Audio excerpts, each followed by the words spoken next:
বন্ধুরা, আজকে ট্রেড করার সময় বা গতকাল 2 দিন ধরে আমি একটা ট্রেড হোল্ড করতেছি, তা হচ্ছে ইউএসডি জেপিওয়াই।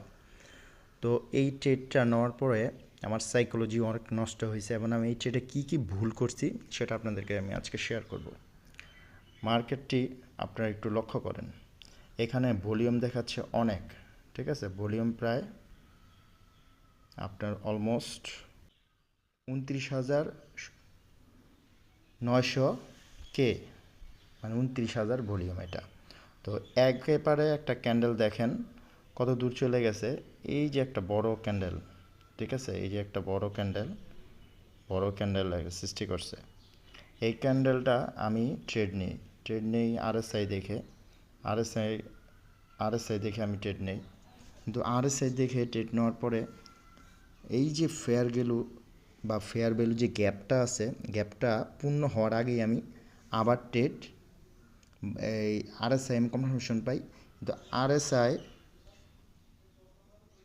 ওয়ান হর্স যে টাইম ফ্রেম, তো টাইম ফ্রেমটার মধ্যে দেখাচ্ছিল যে এখানে ওভারসল্ট হয়ে গেছে, ঠিক আছে, বা 20-এর নিচে নেমে গেছে। নেওয়ার পর আমি এখান থেকে ট্রেডটা প্রেস করি, ঠিক এইখান থেকে ট্রেডটা প্রেস করি। তো ট্রেডটা প্রেস করার পর দেখে আরও নিচে আসে আর আমার আরও বেশি সাইকোলজিক নষ্ট হয়ে গেছে। এই সাইকোলজিক নষ্ট হওয়ার কারণে আমি ভুল আরও ট্রেড নিছি। এখানে ভুল আবার ট্রেড নিছি, কি ডাউন ট্রেন্ডের জন্য ট্রেড নিছি। মানুষের দেখেন টাকা কীভাবে লস করে, আমি আমার ভুলটা শেয়ার করতেছি আর কি। আর প্রত্যেকটা ট্রেডারই ভুল করে এবং শিখে। আমি এখানে একবার ভুল করছি, আমি $5 লস করছি যে ডাউন ট্রেন্ডে, আবার উপরে গিয়ে আমার টার্গেট হিট করে দিছে।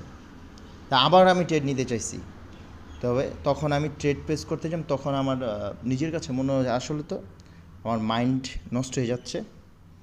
আমি নিজেকে শান্ত করছি এবং ট্রেড এখন পর্যন্ত হোল্ড আছে, ঠিক আছে। আমার টার্গেট আছে 143,162 হচ্ছে আমার স্টপ লস, আর টার্গেট হচ্ছে 147.941।